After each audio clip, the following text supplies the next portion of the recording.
I talk to a lot of women who say they're just going to get started after they build their website, or they're just going to launch after they create some content. And I get to say, hey, guess what? You don't have to. You can actually start today. Hey, Laptop Freedom Babes, Wonderlust. This is Hello from Greece. Hello.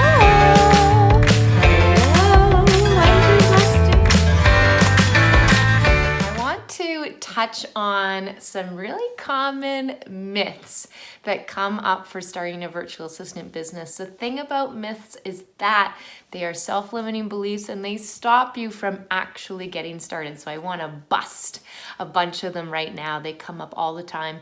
I am always messaging people in my DMs, in Facebook, in my email inbox. If you are not having a direct conversation with me, start one today so that I can really support you in starting your virtual assistant business.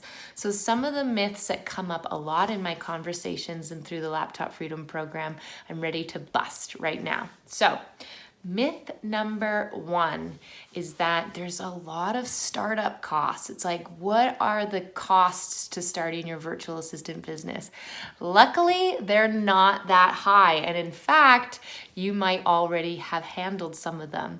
So the main one is a laptop. You should get a laptop to be a virtual assistant. That's why my mentoring program is called the Laptop Freedom Program, because that really gives you the independence. If you have a desktop computer, totally fine. You can be working from home. The handy thing with a laptop is that you can fold it up, take it anywhere, cafe, Bahamas, the Alps, wherever you want to take it. And using your phone or your tablet, I think you're going to end up finding some limitations. So that's going to be the number one cost there, is getting a laptop. Luckily, it doesn't have to be a super fancy laptop that can do all sorts of crazy editing or anything like that. Really, the number one thing you want with your laptop is that it has high upload and download speed, because all of your work is going to be done in the interwebs. And so as long as it can just really get on that internet fast and can be taking action quickly, then you're going to be a really efficient and effective VA. The laptop, other than that, doesn't have to do anything super crazy or special. After that, you might choose to do a small subscription to an invoicing program like HoneyBooks, but you absolutely do not need to. You can use a free service like PayPal to be invoicing your clients, so that's an optional cost. And the last optional cost, of course, is investing in yourself and joining a program like the Laptop Freedom Program. It always has that return on investment. Your first couple clients will pay back that investment and you'll be off to a stronger and faster start if you do. So not a huge amount of startup costs for your VA business. If you already have a laptop, you're ready to go. So if that is something holding you back, you can bust that one. The next one is needing a website or content on a social media platform. You do not need these things to get started. I cannot emphasize that enough. I know there's a lot of mentors out there, a lot of Facebook groups that do encourage this.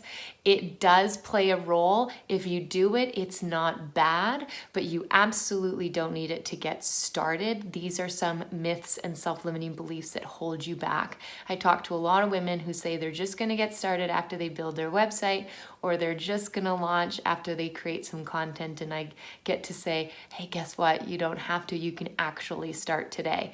So what we do is we create a VA profile instead of a website. It's something that you can literally create in a couple of hours and then start looking for clients. So myth number two, you do not need a website or a social media business account or fancy following to get started. And in some ways it can work against you. If you don't have a super high quality website, it can really kind of bust and work against you. So that's myth number two. Myth number three, that virtual assisting is an overnight fix. It's not. Every business takes time to grow and develop and really get going. I am in a lot of Facebook groups and I see women all the time say, oh my gosh, I've lost my job. I need clients now. I need to start my virtual assistant yesterday. I need this really fast. I'm desperate, desperate, desperate. If you are in those areas of desperation, it means that you did not take action, preventative action beforehand. So a virtual assistant business can take anywhere from 3 to 12 months to create, depending on your situation. If you invest in a mentorship program and how much time you have on your hands. So it takes time. Please do not put yourself in a corner realizing only after the fact that you could have had clients by now. It's too late, you're desperate. And then in that desperation, you might end up taking work that's really low quality or creating a business on rocky foundation. So that's myth number 3. It is not an overnight fix. It can happen quickly, but not overnight. Myth number 4 is that virtual assisting is too good to be true. It's a pyramid scheme. It's an MLM. It is not. And actually, this is really, really easy to figure out. If you've done any research on what a pyramid scheme is or what an MLM is, you'll be able to see right away that in fact, they're not anything alike. So pyramid schemes are based on you earning income when you recruit other people in. That's not what virtual assisting is. Virtual assisting is freelance contractor work. So in the sense that someone might hire a graphic designer to create a logo for them, that's not a pyramid scheme, right? So virtual assisting is the same thing. Virtual assistants can help create logos. We can help maintain a website. We can help with administration.